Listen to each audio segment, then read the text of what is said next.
the Prime Minister meeting with Xi Jinping. Patrick Gorman, to you on this. Look, it's a thawing to a degree. Are we going to get anything concrete out of it? Do you have any confidence that tariffs will start to be removed?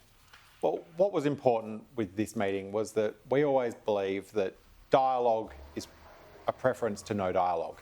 And obviously, China is a major trading partner for Australia. We have a range of shared interests. It's important that the Prime Minister, President Xi, are able to speak about those mutual interests and about those differences and do that in an open dialogue. I don't think you can expect that one meeting will resolve a range of things where there are differences of view. But what I've heard from my community and from leaders across Australia is that meeting was welcomed. And I think, again, it's a credit to all involved that we were able to continue to rebuild dialogue, which is in our national interest. And that's obviously what drives our actions in this space. I'm no clearer on an answer. I feel like I can be a bit blunter with you too now that Jason Falinski's in the room. Look, I'll take that as a we'll see, Patrick. Jason, what about the coalition on this? Because we've seen the new government able to come in and thaw things somewhat. Had the coalition lost its way a bit? Was the message just getting a bit blunt under the former Prime Minister? Look, I mean, that's a great question. I'm not sure. I'm sure, with the benefit of hindsight, there are things that we could have done differently. Yeah, I think the message was getting a bit blunt, if the truth be told.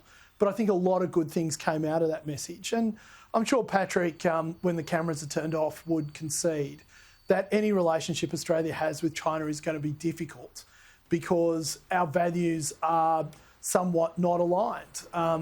Some of the human rights abuses and concerns that we have going on in China at the moment are difficult for Australians, I think, to accept and not to talk about.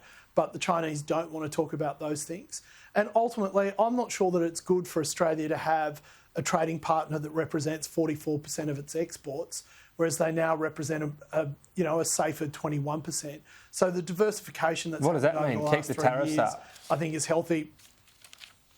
No, not at all. I mean, because China banned imports from Australia, our exporters and our companies had to diversify their customer base rapidly, which they managed to do surprisingly seamlessly. And now we have a more diversified customer base, and no company, no country wants to have that level of concentration that we had previously. So I guess on that, Patrick, that the upside of this being in the freezer for a while has meant that we're less reliant on China, and there'll be no folding, presumably. There'll be no Australia giving up anything we believe in, albeit even if it's just words on Taiwan or the Uyghurs or anything. There's no relenting on that just to get a better deal on trade?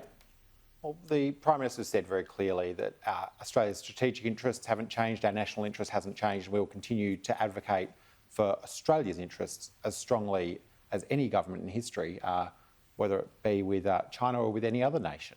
But what is important is that we are seeking to deal with our diplomatic engagements at a diplomatic level and not bringing them into the domestic policy debate in terms of politicising a range of issues that are more appropriately dealt with in a diplomatic way, and I won't seek to do that now.